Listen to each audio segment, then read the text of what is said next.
भगवान की कथा में बैठने का एक मानव को ही अर्थ है, मानव ही बैठता है, पशु तो नहीं बैठे। लेकिन अगर मानव की जगह बैठ करके हम पशुवत काम करें फिर तो ये हमारा दुर्भाग्य है, सौभाग्य है। हम आप लोग ये बड़े इस और विशेष बात तो ये कि हम हिमाचल वासी पहाड़ी लोग हैं। मैं तो कह रहा था, अभी बात हो रही थी कि यहाँ का हवा पवित्र है, यहाँ का पानी पवित्र है, और सबसे बड़ी बात यह कि यहाँ के लोग पावन है। गांव में रहना अच्छा है। मैं कल ही शिमला से आ रहा हूँ कथा करके, कल 4 बजे कथा समाप्त करके अपने आश्रम में आया रात को। तुम एक कमरे में बंद हो जाता है शहरों में। कितना प्यारा वातावरण है, पवित्र वातावरण है। और सबसे अच्छी बात तो ये कि गांव के लोग ही अच्छे होते हैं।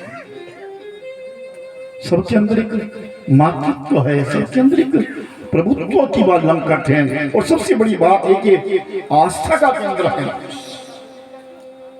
यहाँ श्रद्धा रहती है, भाव रहता है, देवताओं के प्रति श्रद्धा है, और यहाँ तक कि हर मानुष के प्रति श्रद्धा है लोगों की।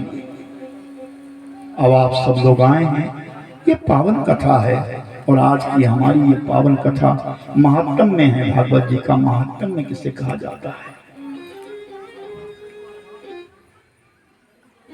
भागवत जी की जो कथा है वो बद्रीनाथ से प्रारंभ की जाती है। बोलिए बद्रीनारायण भगवान की जय। चौथा धाम, इस कलयुग का भी चौथा धाम कहा जाता है। वृद्धावस्था के बीच में तीर्थ यात्रा को पूर्ण करके और अंत की यात्रा जो कही गई वो बद्रीनाथ की कही गई।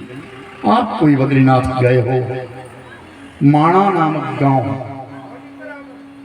बद्रीनाथ से आगे जाकर के कुछ दूरी के ऊपर एक गांव है जिसका नाम है माणा। वहीं से आगे भीमशिला है जिसके नीचे सरस्वती नदी का चलती है, और उसी भीमशिला से आगे स्वर्ग का रास्ता माना जाता है, जिस रास्ते में पांडव चले गए थे। उस बद्रीनाथ की पावन भूमि, पवित्र भूमि, जहां 2 पहाड़ पर्वत है, एक नर है और दूसरे नारायण है। इस दास को मौका मिला है बद्रीनारायण में कथा करने का। हम लोग अभी 9 साल वर्ष पर बद्रीनाथ में कथा करने के लिए गए थे। तो तब सब अपनी आंखों से जो देखी बात है, विशेष भागवत पूरा जीवन भागवत करते 47 वर्ष हो गए, लेकिन मन में ये सोचा कि जहां से उत्पत्ति है, जहां से कथा प्रारंभ हुई, कभी जीवन में मौका नहीं मिला, लेकिन ऐसा मौका मिला, सुंदर मौका मिला कि चलो बद्रीनाथ में बैठ करके भगवान जी को कथा सुनाई जाए। तो ये मैं तो अपना सौभाग्य मानता हूं। हम पहाड़ियों का, हिमाचली लोग हैं, देवभूमि के लोग हैं। तो प्रभुवर उस पावन भूमि के बीच में, बद्रीनाथ के बीच में नर नारायण 2 पर्वत है, आर पार 2 पर्वत है। अब तो वो शहर बन गया, लेकिन पहले वो वन है जिसका नाम है बद्री वन। उस बद्री वन के बीच में ब्रह्मा जी के 4 पुत्र बैठे हैं, सनक, सनंदन, सनातन और सनत कुमार, जिनकी आयु ऐसा लगता है 5 वर्ष की रहती है। वो कभी बढ़ते नहीं, कभी घटते नहीं है। परम साधक है, परम तपस्वी है, और वो तप कर रहे हैं। ऐसे 4 तपस्वी उस वन के बीच में, बद्री वन में बैठे हैं। एक दिन क्या देखा? ब्रह्मा जी के 10वें पुत्र, जिनका नाम है देवर्षि नारद। नारद जी ने अपने हाथ में वीणा ली है, नारायण नारायण कहते आ रहे हैं। और जब सनकादि ऋषियों के सामने आए, उन 4 तपस्वियों के सामने आए, तो दंडवत प्रणाम किया ऋषियों को। महाराज मैं धन्य हूँ, आपका दर्शन कर रहा हूँ। लेकिन माथे के ऊपर ना बड़ी लकीरें, चिंता की लकीरें थी। सनकादि ऋषि ने देखा, रही इसकी मस्तक के ऊपर तो चिंता की लकीरें हैं।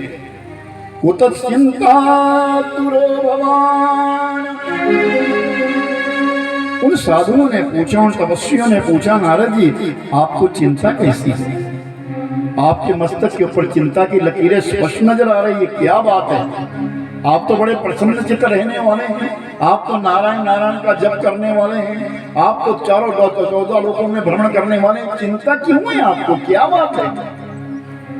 तो नारद जी कहते हैं, ऋषियों मेरी व्यथा सुनो, मेरी व्यथा सुनो।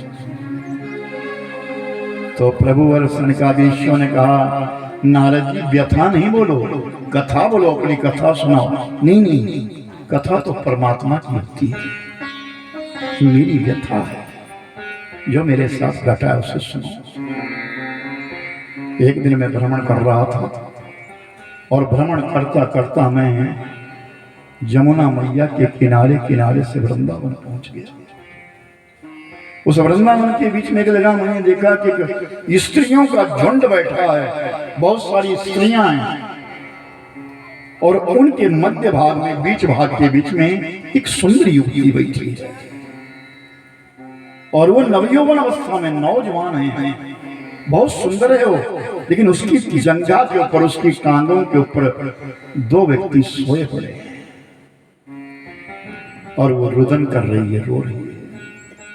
मन किया मैं इससे पूछूं, लेकिन फिर एकदम मन चिंतन करता नहीं, जहां बहुत सारी स्त्रियां होती है वहां अकेले पुरुष को नहीं बैठना चाहिए। मैं आगे निकल गया और जैसे मैं आगे गया तो पीछे से आवाज आ गई,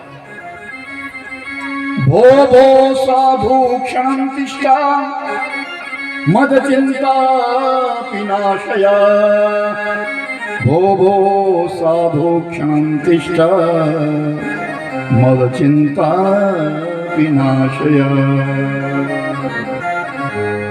ऐ साधु रुको, ऐ साधु रुको, मेरी चिंता को दूर करके जाओ।